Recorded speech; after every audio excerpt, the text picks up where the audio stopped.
Setelah hampir 1 dekade berada di luar pemerintahan, Partai Demokrat kembali ke lingkaran kekuasaan yang ditandai dengan dilantiknya Agus Harimurti Yudhoyono menjadi Menteri Agraria dan Tata Ruang Kepala Badan Pertanahan Nasional. Sebagai wajah baru yang mengisi Kabinet Indonesia Maju, AHY akan menjabat di sisa 8 bulan masa jabatan periode 2019-2024. Tanggung jawab ini diakui AHY turut disyukuri ayahnya yang juga Presiden ke-6 RI Susilo Bambang Yudhoyono karena Demokrat kembali masuk pemerintahan. Beliau tentunya juga bersyukur karena ini juga menjadi sebuah momentum Partai Demokrat kembali ke pemerintahan karena alhamdulillah apa yang kami perjuangkan juga selama ini bisa lebih direalisasikan jika Demokrat bergabung dengan pemerintahan secara langsung karena kebijakan itu di tangan eksekutif. Walaupun perjuangan parlemen juga sangat penting. Tetapi dengan demikian ini menjadi langkah baru bagi kami semua keluarga besar Partai Demokrat untuk berkontribusi dalam pemerintahan. Namun yang menarik saat pelantikan AHY, sejumlah menteri dari PDIP tidak hadir. Presiden Joko Widodo tak menjawab langsung saat ditanya apakah sudah berkoordinasi dengan PD Perjuangan mengenai masuknya AHY ke dalam kabinet. Jokowi bilang, ia tak ragu memilih AHY sebagai menteri karena punya pengalaman untuk menangani manajemen pertanahan. Tak tahu, beliau ini Ketua Umum Partai Demokrat pertama. Beliau juga alumni Akademi Militer Akmil. Juga ada pendidikan di Nanyang University, di Harvard University, di Webster University. Saya kira saya tidak ragu memberikan tempat untuk Kementerian ATR BPN karena ini urusan manajemen. Saya kira beliau akan sangat siap. Meski penunjukan menteri adalah hak prerogatif Presiden, calon Presiden dari PDI Perjuangan Ganjar Pranowo menyebut bergabungnya AHY sebagai menteri di kabinet adalah kompensasi karena Demokrat mendukung koalisi Prabowo Gibran. Saat AHY dilantik, sejumlah menteri dari PDI Perjuangan memang tidak hadir. Hanya tampak 2 menteri, yaitu Menseska Pramono Anung dan Menteri Pan-RB Abdullah Azwar Anas. Hak prerogatif Presiden dan ada kursi menteri kosong saya kira diisi, ini proses biasa saja. Oh enggak, kalau itu udah pasti, kan mereka sekarang sudah dalam koalisi. Jadi sebenarnya meresmikan saja dan mengkompensasi dalam bentuk jabatan gitu ya. Saya kira itu bagus. Ya buat saya dua-duanya teman saya, selamat bekerja gitu. Publik pun berharap dilantiknya AHY menjadi tombak peningkatan kinerja pemerintah, bukan hanya upaya Presiden menghalau serangan-serangan lawan politik. Tim Liputan, Kompas TV.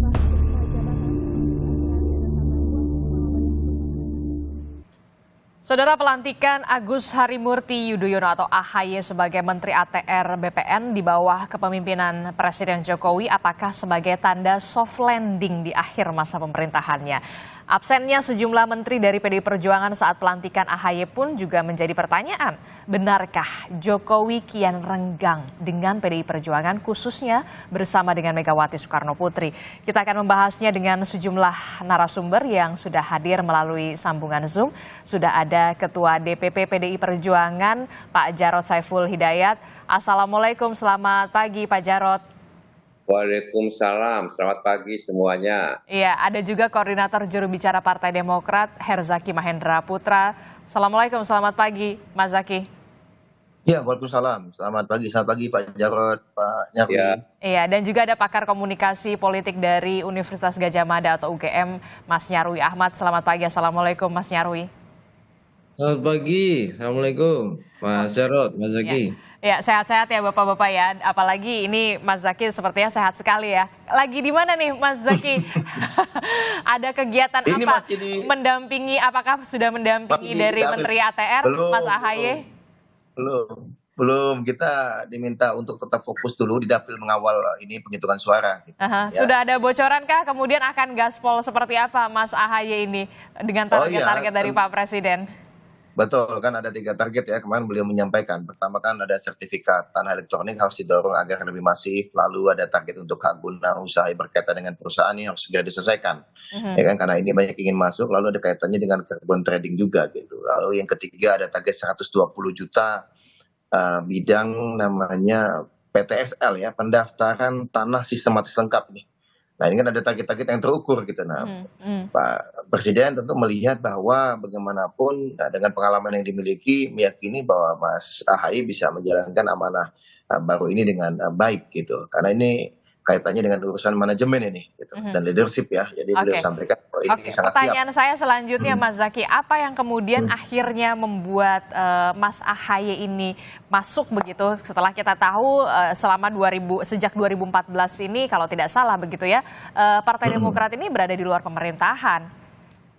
Ya, bagaimanapun kalau kita ketahui ya dengan sistem negara kita hari ini dengan sistem presidensial, bagaimana ada namanya kekuatan eksekutif itu akan bisa lebih membuat kita lebih optimal dalam mewujudkan apa yang menjadi harapan aspirasi dari masyarakat ya, termasuk juga apa yang selama ini menjadi visi misi dan program-program kami gitu. Dalam konteks ini tentunya momentum untuk bisa menjadi bagian dari eksekutif ya tentu akan lebih bisa berbuat lebih banyak lagi gitu. Memang selama ini kan komitmen kami ketika di pemerintahan bagaimana kita bisa bantu mengawal pemerintahan Pak Presiden Jokowi ya, Pak Jokowi beserta dengan segenap kabinetnya itu memastikan kebijakan-kebijakan yang diambil ya itu benar-benar bisa memberikan manfaat sebesar-besarnya untuk masyarakat, bangsa dan negara. Maka dalam konteks itulah kemudian ya misalnya kami banyak melakukan masukan-masukan ya atau kritikan-kritikan ya karena ingin apa yang dilakukan itu benar-benar bisa optimal untuk kepentingan masyarakat, bangsa dan negara. Nah hari ini kami tidak lagi hanya mengawal ya, tetapi juga sudah diberikan amanah. Ayo, ini kita tantangan sudah semakin kompleks ya, negara memanggil, negara membutuhkan semakin untuk bisa bagaimana benar-benar melakukan ini ya, mengambil, memutuskan kebijakan-kebijakan apa nih yang kemudian bisa semakin optimal kinerja dari kementerian ini sehingga Pak Jokowi bagaimanapun dalam konteks 8 bulan terakhir ini juga bisa semakin baik ini gitu kan. Tentunya kan selama ini sudah banyak hal yang sudah dicapai dan harapannya ada target-target yang ingin beliau capai juga nih di penghujung ini. Ya inilah yang kami kemudian putuskan untuk bisa ikut membantu beliau, kan begitu. Oke, 2014 sampai menjelang detik-detik masa akhir pemerintahan Joko Widodo akhirnya masuk juga begitu ya, selama ini hanya mengawal, sekarang sudah berada di pemerintahan Presiden Joko Widodo, ada sejumlah target yang kemudian harus digaspol begitu ya Mas Zaky. Nah saya ke Pak Jarod ini yang kemudian menjadi pertanyaan kita semua dan juga menjadi sorotan ini. Pada saat Mas AHY dilantik di istana, Menteri dari PDI Perjuangan kemana ya?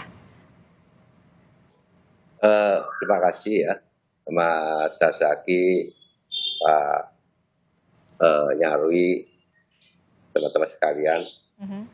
Yang datang kan bukan PDI Perjuangan datang hadir ya, itu ada Pak Aswar Anas, Mas Pram, kemudian Pak Muldoko juga nggak datang, nggak lihat gitu ya.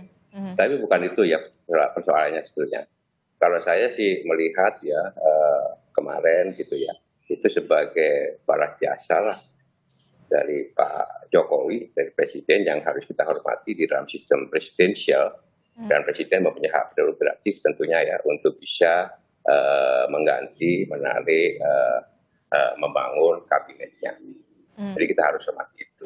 Jadi akhirnya Partai Demokrat bergabung di koalisi pemerintahan Presiden Joko Widodo, nggak masalah tuh Pak Jarod? Ini kan merupakan hak prerogatif Presiden Jokowi ya, sebagai bentuk balas jasa. Dan kami melihatnya ini bukan dari aspek profesionalitas, bukan dari aspek pengetahuan, keterampilan, sekjen kabinet, tapi lebih banyak dari aspek politis ya, karena menteri juga itu jabatan politis. Dan kita menghargai untuk itu. Kalau misalnya ditanya apakah menteri dari PDI Perjuangan nggak hadir, itu nggak benar juga. Itu ada juga ya. Beberapa mungkin belum hadir berhalangan, termasuk Pak Muldoko juga nggak hadir ya. Cuma begini, persoalannya bukan sekedar jabatan itu. Tapi apa yang bisa dikerjakan oleh Mas AHY dalam jangka waktu 8 bulan untuk memimpin satu kementerian yang saya melihatnya ini kementerian sangat teknis. bukan persoalan gampang, ya, sangat teknis, sangat banyak aturan, ya, sangat banyak keterampilan dan jam terbang, pengetahuan, pengalaman di dalam memimpin satu kementerian. Yang saya duga sebetulnya, apakah tepat itu Mas Ahaye dengan kemampuan, dengan latar belakang seperti itu ditaruh di Kementerian ATR BPN? Apakah bukan ini satu jebakan untuk sekedar menyenangkan, pokoknya saya kasihlah jabatan menteri? Bukan seperti itu. Inilah sebetulnya saya melihat motifnya Pak Jokowi itu seperti apa. Kalau ingin membangun pemerintahan yang kuat dan bisa mengawal pemerintahan Pak Jokowi sampai dengan bulan Oktober. Gitu kan? Apa tidak ada kementerian yang lain yang lebih cocok, lebih sesuai dengan passionnya Pak Ahaye? Karena kalau kementerian ATR itu juga harus menguasai tentang tata ruang, ya, detail tata ruang, dan persoalan-persoalan banyak sekali di situ. Ada mafia tanah di situ. Betul. Itu menyangkut masalah histori tanah, masalah sengketa, ya, sengketa pertanahan luar biasa, konflik pertanahan luar biasa, ya. Bukan sekedar yang teknis tentang PTSL 120 juta saja, ya. Bukan sekedar elektronik, ya, untuk memberikan pelayanan secara elektronik di dalam mengeluarkan sertifikat. Tapi persoalan konflik pertanahan di Indonesia ini sangat akut. Oleh sebab itu, ya, ini waktu 8 bulan itu Singkat. bukan hanya singkat untuk mempelajari tupoksi masing-masing dirjen, ya, kasubdit, sekjen, itu kan besar sekali. Mempelajari itu aja susah, mengkonsolidasikan susah. Yang saya khawatirkan adalah, ya, ada nuansa-nuansa gelap, ya, misalkan, ya, niat-niat jahat, atau biasanya di masa akhir jabatan ini banyak sekali titipan-titipan yang kalau, makanya saya cuma pesan hati-hati, ya, jangan sampai ada titipan-titipan yang tidak sesuai dengan aturan kemudian dieksekusi, yang akhirnya tadi menimbulkan persoalan hukum di masa yang akan datang. Ini pengalaman di akhir masa jabatan itu sangat-sangat rawan. Ini aja sudah. Tentang persoalan apakah Pak Jokowi itu melalui Partai Demokrat, kita harus hargai. Karena itu merupakan hak, ya, dari Presiden yang punya hak prerogatif penuh untuk bisa mengangkat pembantu-pembantunya, ya. Oleh sebab itu yang saya harapkan sebetulnya bagaimana kinerja ATR BPN yang sebetulnya ini satu sektor yang sangat strategis, sangat penting dan menguasai hajat hidup orang banyak dan termaktub di dalam konstitusi, ya, pasal 33 ini menjadi bagian sangat penting. Oke. Ya. Sebenarnya. Jadi kita mengharapkan sebetulnya, ya, benar-benar bukan kita melakukan kemampuannya Mas Ahaye, tidak. Beliau sangat smart, sangat punya pengalaman. Tapi apakah bidang ini sudah sesuai dengan apa yang... Jadi menurut Anda tidak begitu tepat begitu, ya, untuk posisinya? Kalau menurut saya secara keterampilan, pengetahuan, pemahaman, enggak. Karena ini merupakan balas jasa politik saja, ya kan? Karena kemarin Partai Demokrat bergabung, ya, untuk bisa melakukan Mas Gibran, ya. Itu aja. Oke, respon Anda, Mas Zaky. Ya, tentu kalau kami sangat senang sekali, ya, Pak Jarod bisa memberikan beberapa masukan-masukan, karena bagaimanapun kan beliau tentu sudah lebih berpengalaman, ya, dalam konteks 9 tahun terakhir ini gitu. Memang kalau Demokrat punya pengalaman 10 tahun lalu selama 10 tahun memimpin pemerintahan, hanya saja dalam konteks ini juga tentu Mas Ahaye ini kan seorang yang fast learner, ya, cepat sekali beliau belajar, ya, pengalaman beliau ini, dan yang paling penting bagaimana sebagai seorang menteri beliau ini juga selama ini sangat dan terbuka mendengarkan masukan-masukan. Kami juga dalam beberapa hari terakhir ini dalam waktu yang sangat singkat pun sudah melakukan banyak komunikasi ini dengan berbagai pihak terkait dengan upaya-upaya kita, ya, mengupayakan segala upaya agar bisa memberikan yang terbaik ini. Karena bagaimanapun beliau ini kan seorang patriot, ya. Beliau bahkan sejak SMA pun kami ada termaktub itu ada prestasi setiap hari kami lewati dulu di Lembah Tidar itu, ya, di Sumatera Nusantara, bagaimana memberikan yang terbaik bagi masyarakat, bangsa dan negara.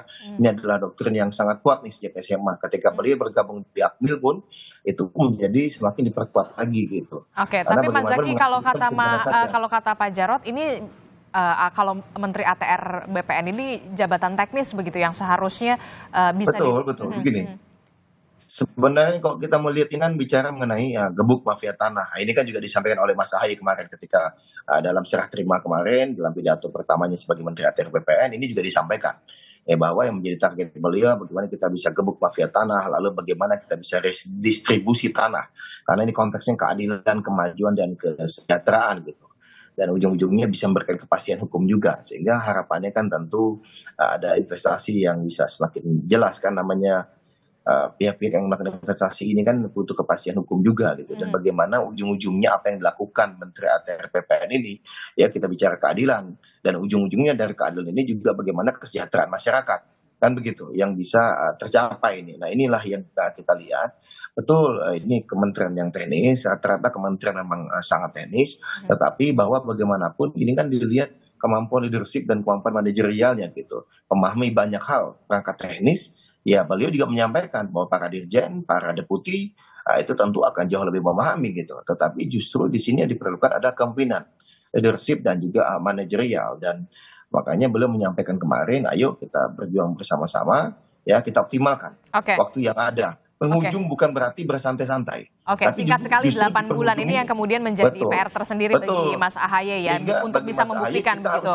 Betul, kita harus ngebut Oke. dan melakukan akselerasi. Oke. Kira-kira seperti itu yang beliau sampaikan. Oke, baik. Mas Nyarwi, dari perspektif Anda, Mas Nyarwi, apa sebenarnya yang dilakukan oleh langkah dari Presiden Joko Widodo ini untuk menarik Partai Demokrat yang kita tahu dari 2014 ini berada di luar pemerintahan Presiden Joko Widodo? Apakah kemudian Anda sepemahaman dengan Pak Jarod ini merupakan apa ya? Bisa dikatakan karena memang Demokrat cukup all out lah ya dalam kampanye Prabowo Gibran kemarin, atau seperti apa?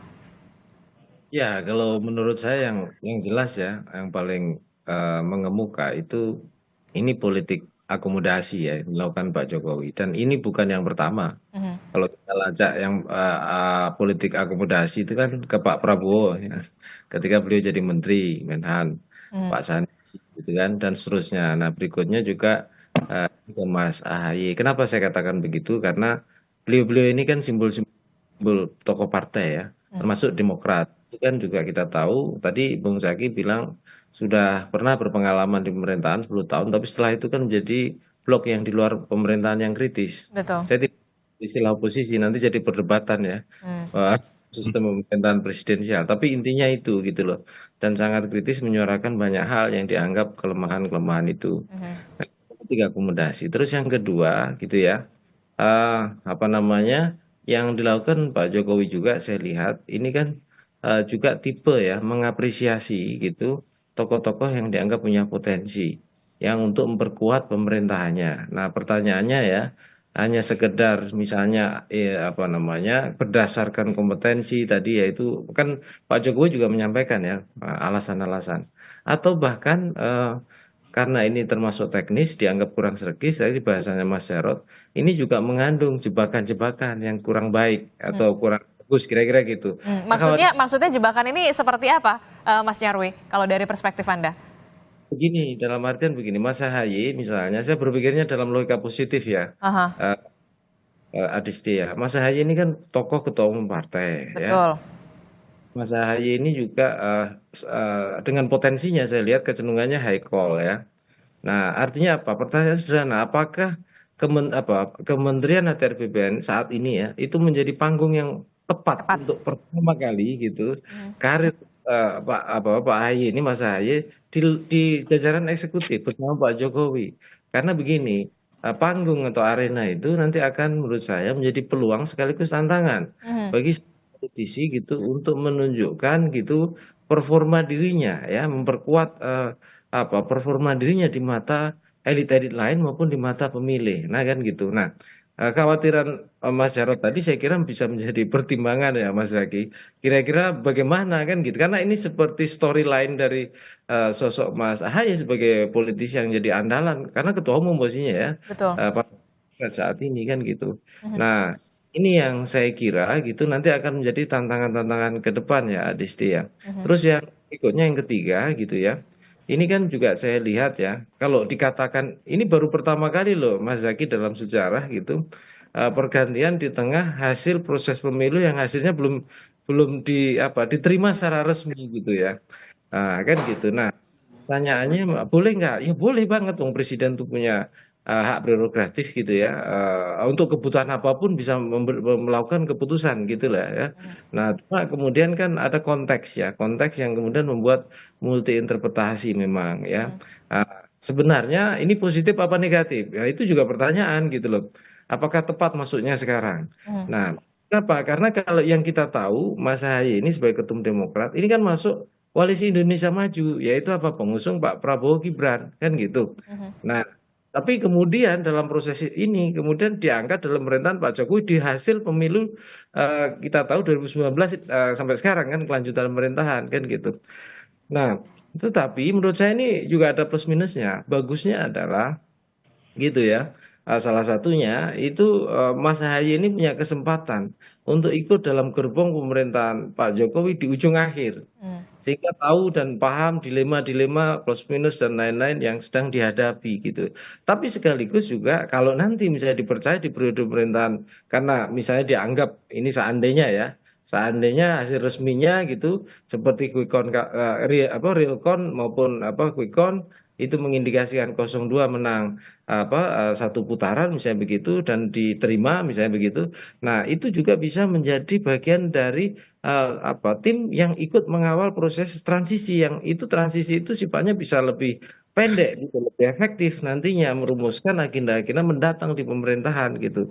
Nah, tentu saja ya itu tadi ada hal-hal yang mungkin tadi kritik-kritik lah ini mestinya kan ibaratnya bagaimana visi misi capres cawapresnya gitu. Ini ibaratnya apa namanya masuk di tim yang punya visi misi capres hasil pemilu sebelumnya bukan pemilu yang akan apa yang hasil yang ini gitu loh. Nah itu pertanyaan-pertanyaan memang. Aha. Tapi di Indonesia saya kira gitu hal-hal seperti ini sering terjadi ya. Artinya apa? Memang dalam bekerja dalam mengelola kekuasaan negara pemerintahan itu kadang-kala ya butuh kecocokan, butuh kepercayaan dan lain-lain. Nah ini yang keempat Adisti, ini menunjukkan ya saya kira ya tingkat kepercayaan Pak Jokowi ya baik sebagai kepala negara pemerintahan dan juga politisi ke Pak AHY dan saya kira juga ke keluarga besar Demokrat dan Pak SBY itu tinggi walaupun kita tahu selama sekian tahun ada di pemerintahan. Artinya luar biasa masih dibutuhkan dipercaya untuk ikut memperkuat gitu loh. Ini kan komunikasi Demokrat atau Mas Ahaye dengan Pak Jokowi kan bukan hari ini juga saya lihat. 2018 19 kan juga terjadi komunikasi kan gitu. Ya, saya mungkin juga lebih paham itu ya ceritanya. Tetapi kemudian tidak ada kesempatan. Yang ada kesempatan momentumnya begini. Nah, politik itu memang seperti itu dinamikanya. Nah, Oke, walaupun tersisa hanya 8 bulan begitu ya. Cuma pertanyaannya 8 bulan ini waktu yang cukup gitu ya. Apakah Mas Ahaye bisa kerja secara padahal tadi banyak teknis, padahal dengan kompetensi yang dimiliki ya sebagai orang yang punya background militer ya, berkarir kemudian ahli juga well educated di bidang public policy dari NTU, dari Harvard dan lain-lain gitu ya. Dari pengalaman sebagai ketua umum, kelasnya ketua umum loh beliau ini. Oke, ya kalau misalkan kita tidak meragukan begitu ya dengan kemampuan dari Mas Ahaye. Yang kemudian menjadi pertanyaan saya begitu ya, kenapa baru sekarang ya ketika 8 bulan seharusnya Mas Ahaye ini bisa bisa menunjukkan all out-nya di panggung di pemerintahannya Presiden Joko Widodo harusnya bisa dari lebih awal begitu ya, tidak hanya 8 bulan ini begitu. Kenapa pertanyaan saya baru sekarang? Jangan dijawab dulu Mas Nyarwi, apakah juga politik akomodasi bagaimana dari respon Mas Zaky sendiri? Jangan dijawab juga, kita akan jeda dulu sejenak, tetaplah bersama kami di Sapa Indonesia Pagi.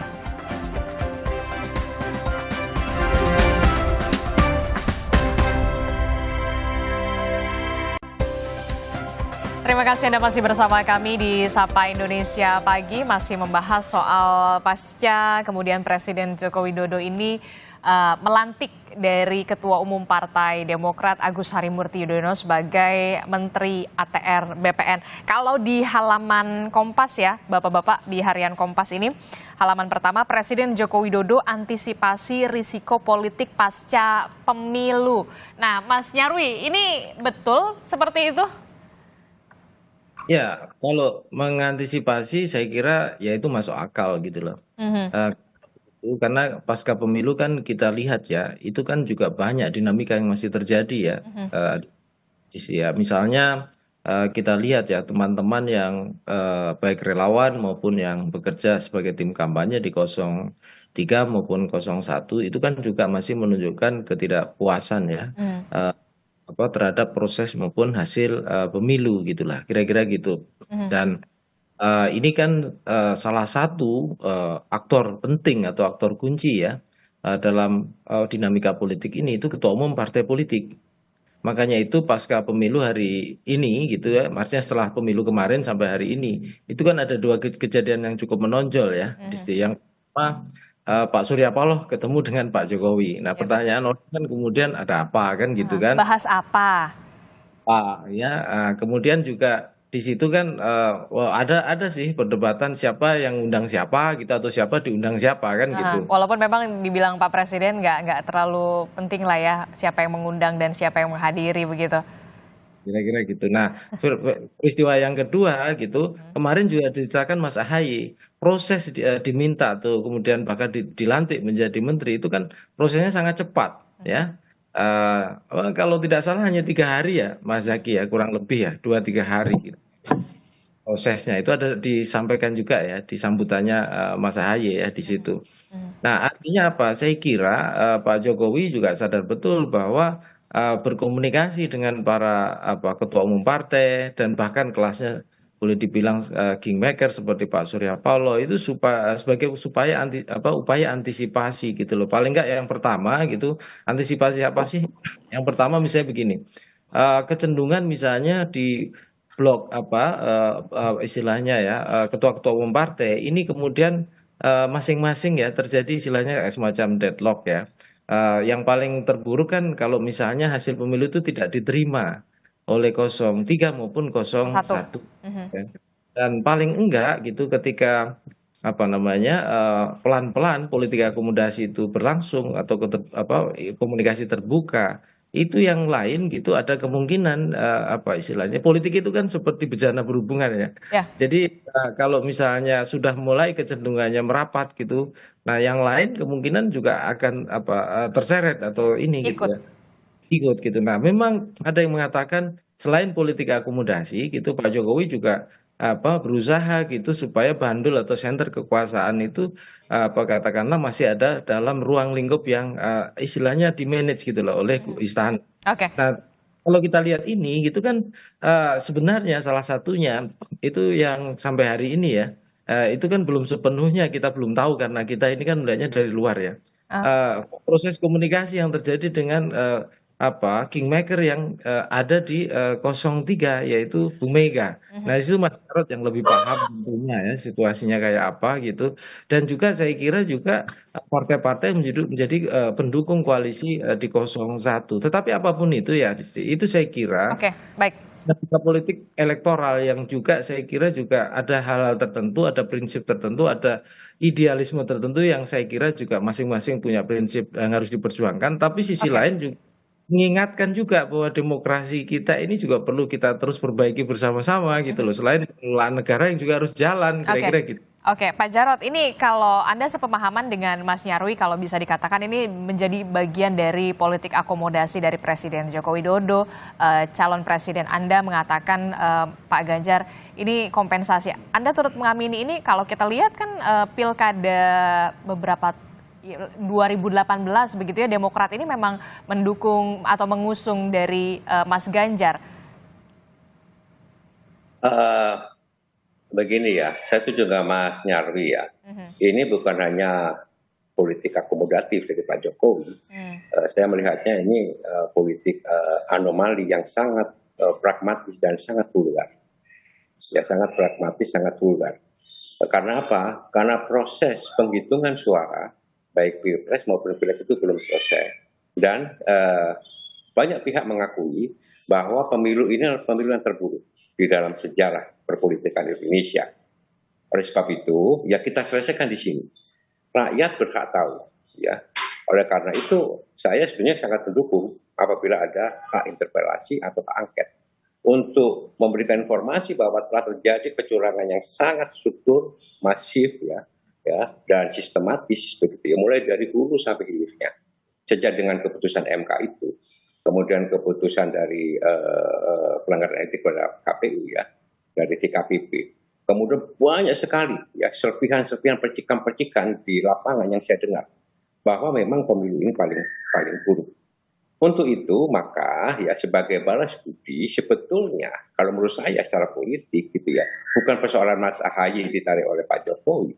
Yang pertama adalah apa yang bisa dikerjakan oleh Mas AHY dan Partai Demokrat sebagai Ketua Umum Partai Demokrat untuk jangka waktu 8 bulan.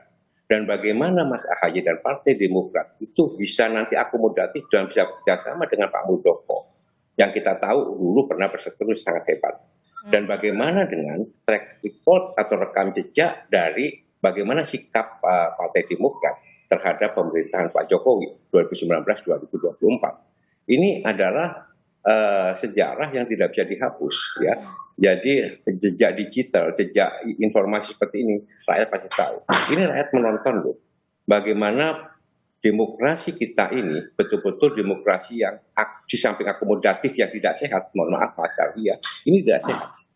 Kalau mau sehat sebetulnya, kalau betul-betul mau sehat, nanti ya setelah semuanya selesai, siapa yang diputuskan dan apakah pemilu kali ini adalah pemilu yang legitimate atau tidak legitimate, rakyat akan menilai. Kita akan kritisi bersama, bukan untuk kepentingan orang per orang, tapi untuk kepentingan bagaimana kita menyehatkan demokrasi, bagaimana kita bisa membangun demokrasi yang substantif, dan bagaimana demokrasi itu harus setia dan tunduk kepada konstitusi, tunduk kepada etika dan moral, dan tidak menghalalkan segala macam cara hanya untuk melanggar kekuasaan. Ini yang perlu dikritisi ya. Maka daripada itu saya cuma berpesan hati-hati ya. Mas AHY ini ketua umum partai ya, partai yang cukup besar yang pernah di pemerintah selama 10 tahun. Bisa jadi ini jebakan untuk bisa melihat dan menunjukkan ternyata nanti setelah 8 bulan tentu saja ini bukan hanya kerjanya Mas AHY berhasil atau tidak. Ini untuk nanti pemerintahan berikutnya seperti apa. Kemudian pengalaman saya di birokrasi Mas Sarjaki ya, di akhir-akhir masa jabatan ini penuh dengan jebakan-jebakan untuk misalnya ya memberikan informasi yang salah dari bawahan kepada menteri sehingga nanti yang kena menterinya. Ini sebetulnya saya sangat sayang, sangat hormat pada Mas AHY, tapi saya pesan hati-hati betul ya. 8 bulan itu bukan waktu yang panjang, dan untuk belajar secara teknis administratif masalah pertanahan itu cukup membutuhkan pengetahuan dan pengalaman karena sejarah tanah itu sangat panjang. Apalagi konflik agraria di Indonesia itu luar biasa. Kemudian jangan sampai juga ini dimanfaatkan oleh kelompok-kelompok oligarki di dalam rangka untuk menguasai tanah sebanyak-banyaknya. Terutama terkait misalnya dengan IKN di IKN. Terutama konflik di pertambangan. Ini sangat-sangat serius. Maka daripada itu sekali lagi langkah ini bukan sekedar akomodatif, tapi ini adalah pragmatisme yang sangat vulgar. Ya, itu aja. Buat saya. Oke, Mas Zaky gimana nih? Sudah diwanti-wanti, sudah berapa kali saya mendengar kata hati-hati, hati-hati. Mas Zaky. Iya, itu menurut kami hal yang sangat positif ya. Bagaimanapun Pak Jarod ini kan sebagai seorang senior ya, politisi senior yang kita sudah tahu jejak rekam beliau selama ini ya. Di pemerintah punya banyak pengalaman tentunya sangat baik memberikan masukan-masukan ini ya, tentu kami akan cermati ya. Kita tentu ingin siapapun yang menjadi pembantunya Pak Jokowi di kabinet, siapapun yang menjadi menteri itu bisa sukses dan melaksanakan tugas tanggung jawabnya dengan baik. Nah itulah selama ini apa yang dilakukan oleh Partai Demokrat, kami di parlemen, kami berada di parlemen, yang di luar pemerintahan. Ini yang kami coba lakukan, bagaimana kita sama-sama mengawal. Karena kita ingin bagaimanapun setiap pemerintahan itu bisa memberikan yang terbaik, tapi kita tahu tidak mungkin akan ada kesempurnaan begitu. Nah disitulah bagaimana kita bisa membantu mengoptimalkan tadi dengan peran kami sama ini di luar. Nah, hari ini kami diminta untuk ikut membantu ya bagi kami dalam konteks 8 bulan. Betul, ini waktu yang tidak panjang, tapi lagi-lagi Mas AHY ini seorang yang pejuang ya, seorang yang bagaimanapun dalam waktu bagi pejuang itu waktu 1-2 hari aja akan dimakan memberikan yang terbaik, apalagi 8 bulan. Memang betul banyak jebakan-jebakan, apalagi kita tahu kadang-kadang kan konteks pemerintahan ya, Pak Jarod ya, ada kecenderungan agak melandai ini karena merasa sudah tercapai targetnya, kan bisa jadi seperti itu konteksnya.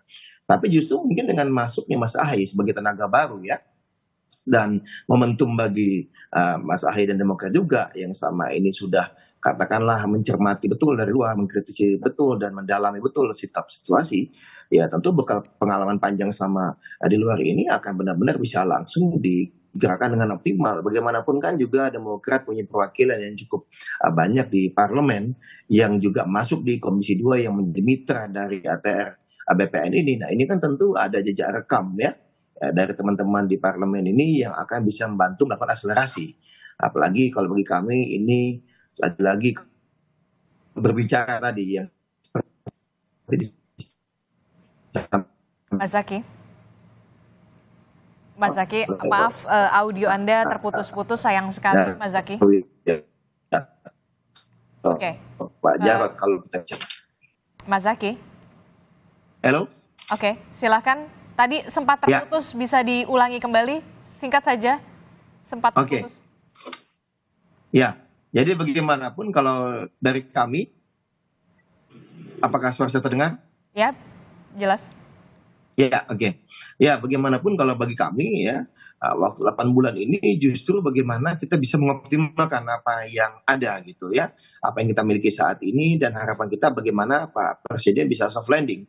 Dalam konteks jangan sampai malah di penghujung prestasi beliau yang selama ini sudah ada gitu, kemudian malah melandai gitu. Harapannya tentu kita bisa semakin melakukan akselerasi dan optimalisasi gitu.